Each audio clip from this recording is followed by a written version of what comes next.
Hi, TJ. Thanks so much for making time today. Hi, Mr. Gurta. Thank you. Thank you for having me.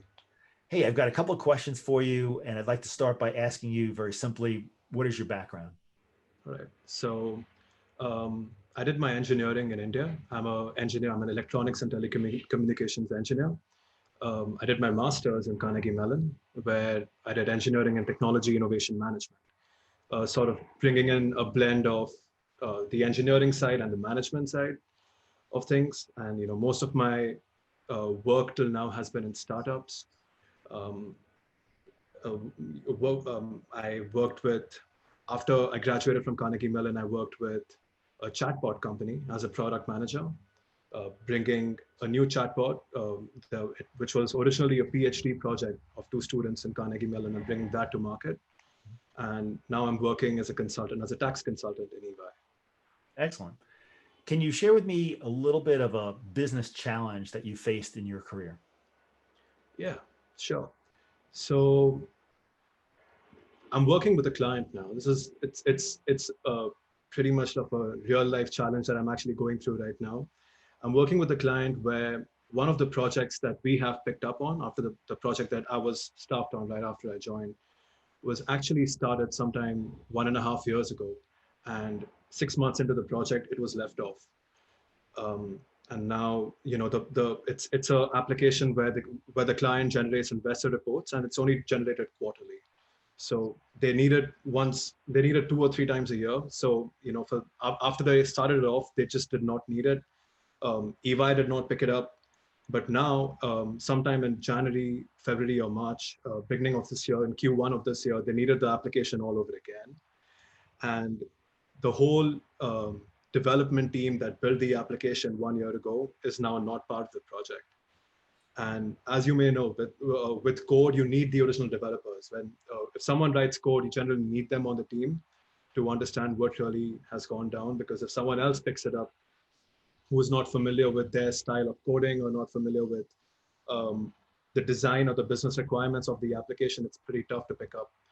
So that's one of the biggest challenges we've gone through in getting up to speed with how the application works, what the original business requirements were, reaching out to the original team and bringing them on board whenever we need to, trying to understand, where this goes from here and how, what errors were in the application during development, because the application was written with errors at this point, and we had to take a lot of that out ourselves with the help of the original development team, which um, sort of got complicated, but we're getting through it now. Oh, that's great. That's great. And one more question.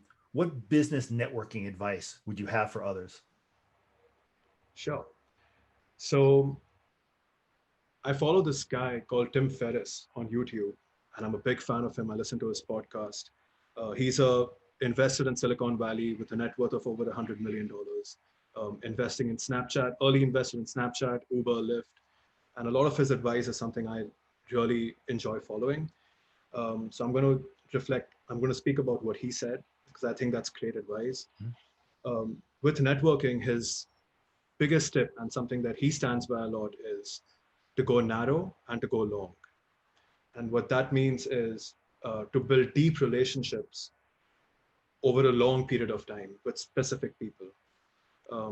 Very often we get stuck in this cycle of trying to, with the word of networking, and we get stuck in the cycle of meeting as many people as we can and giving everyone our business cards and letting everyone know how we can be helpful.